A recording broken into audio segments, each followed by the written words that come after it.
A few minutes later, the police arrived and apprehended the two men. They put them in their van and sped off. Jerry was shocked to see them, but at least he was in already. Jerry sat in front of Deborah, who was already terrified. He tried all he could to pacify her. She didn't know if to trust him or just run away. But there was something about the innocence in his eyes that kept her glued to her seat. The same innocence she saw years ago when they were dating. "Jerry," she said, "you said you will need my help. With what exactly?" "Please promise me you will not tell anyone," Jerry asked. Now she saw it, the fear in his eyes. What could be the matter, she thought. Why did he suddenly switch? "I promise," she replied. He got up and faced the window to narrate the whole story. "Those men you saw, they didn't come for you. They came for me. Their plan was to kill me, and I know who sent them. For the past 3 months, I've found it hard to eat. Neither do I feel safe in this room. Even going to school is with so much caution."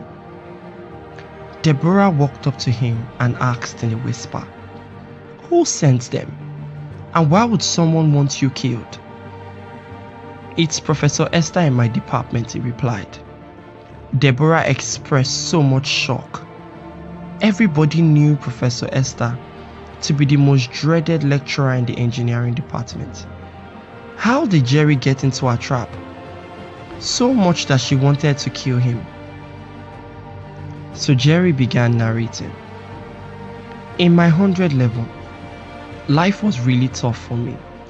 I barely had food to eat. I didn't even have this place. Buying materials was a hassle, and even though I was attending church, I still struggled. My parents weren't forthcoming. You know how it is. It is also why I could relate when you complained of hunger, and I was willing to help." Esther sat, looking straight in his almost teary eyes as he explained his dilemma. She had never seen him that way. He wore a smile like nothing was wrong. He was the happy guy next door and the joyful man in church. Then he started his narration. "I went to Prof's office one afternoon after she sent me out of her class because I didn't have the material she requested that we all buy. I was so hungry. I was frustrated. I didn't know when I told her to please help me with some money, that I would do anything in return. This time, I was already on my knees. I remember she looked at me and said, 'Anything?'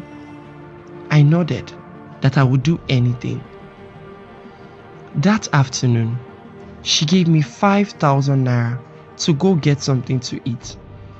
I didn't know when I went down on my knees to thank her, with so much glee in my eyes. In all my 21 years of living, I had never seen that much money in bulk before.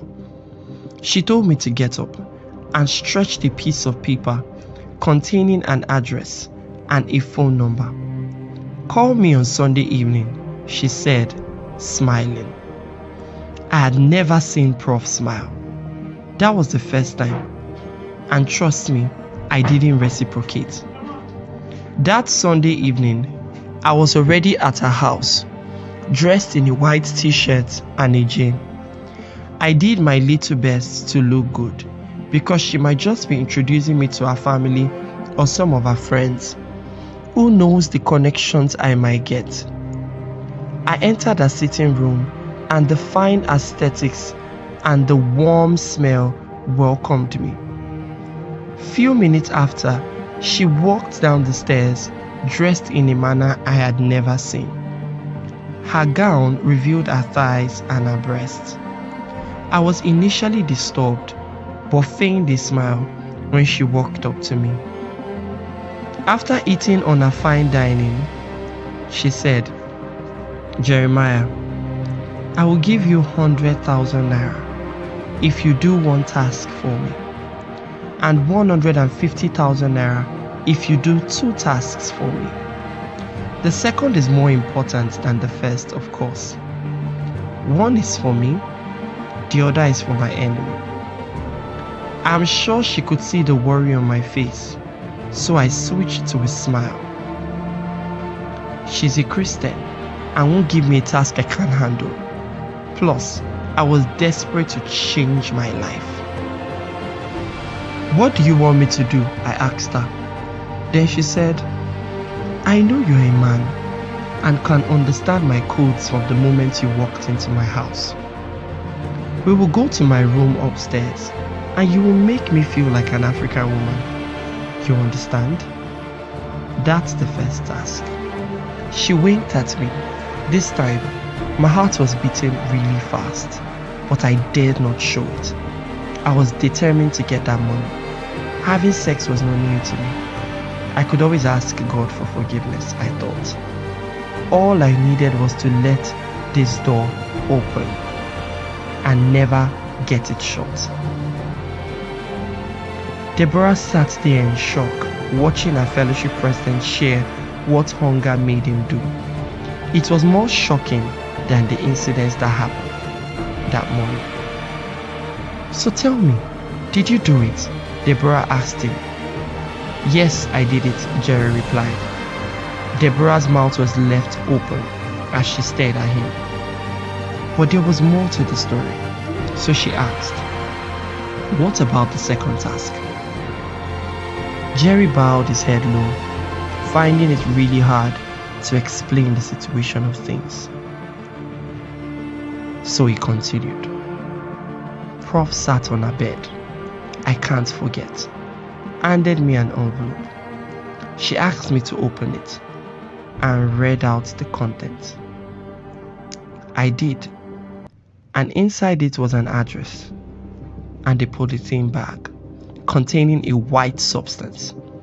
Apparently, she wanted me to visit one Mrs. James, her husband's second wife, place the substance at their doorstep so they could all step on it and die.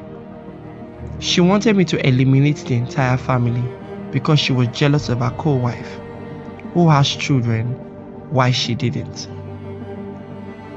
Her husband left her and married another woman after they had struggled for children for 10 years.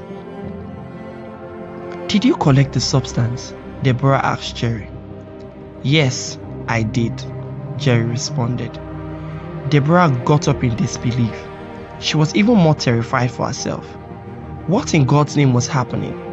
Isn't this Papa Jerry from the fellowship? Why did you take it? She asked. Well, I needed more money, he replied. But what I didn't know was going to that house was the beginning of my problems.